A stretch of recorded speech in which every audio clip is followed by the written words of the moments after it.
Europe 2. Pop Radio. Hi, this is Kygo. C'est Joseph Kamel sur Europe 2. Europe 2. Pop Radio. Europe 2. Pop Radio. Salut, c'est Santa sur Europe 2.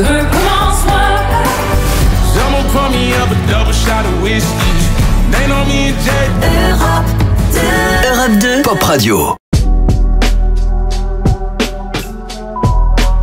Oui, Kevin Shaw, Ryan Swissy, toujours,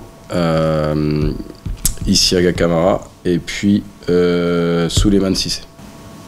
Oui, de base, ouais, mais il n'y a que les imbéciles qui ne changent pas d'avis. Donc du coup, ça sera très dépendant pour cette semaine des performances qui ont été à la fois réalisées sur le terrain la semaine dernière et à la fois à l'entraînement cette semaine. Donc on tient compte aussi de la dynamique des joueurs à l'entraînement. C'est ce qui nous a peut-être amené sur l'ensemble de la saison à faire des rotations nombreuses. Mais on défend aussi auprès des joueurs qu'ils doivent maintenir un état d'investissement et de forme suffisamment régulier et constant pour qu'on puisse aussi leur donner de la constance et avoir de la régularité aussi dans nos compositions d'équipe.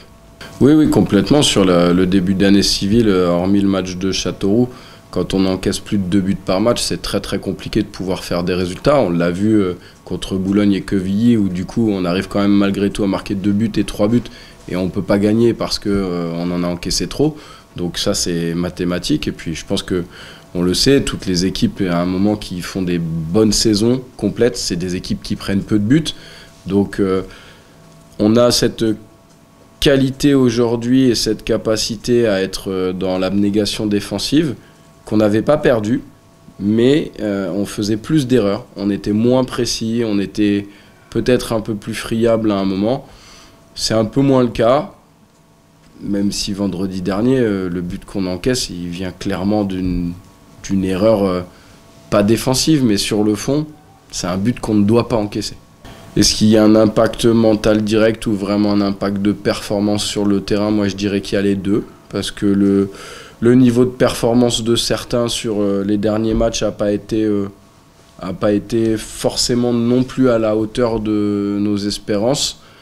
Mais globalement, il y a cette stabilité. D'ailleurs, on l'a vu, les compositions d'équipe bougent moins depuis le retour, on ne va pas se le cacher, de Elijah, de Hugo et de Jordan, parce qu'on parle de ces joueurs-là hein, qui nous avaient manqué. Pour autant, on a aussi d'autres joueurs qui sont dans une forme d'avènement, Davy, on a aussi Yanis, enfin voilà, on a aussi des joueurs qui arrivent encore plus, qui confirment, et globalement l'amalgame de tout ça fait qu'on est sur une bonne dynamique. Oui, de toute façon, jusqu'à la fin de l'année, il y a des confrontations ce week-end à proprement parler, mais il y en avait déjà la semaine dernière, et puis il y en aura toutes les semaines. Moi, ce qui m'importe aujourd'hui, c'est qu'on reste dans une dynamique positive, qu'on se projette aussi sur la préparation de la saison prochaine, mais sans en oublier le présent et le côté excitant, stimulant de cette fin de saison, parce que on est un petit peu à la corde, et je trouve que ce serait pas mal de quand même tout faire pour essayer de finir le mieux positionné possible.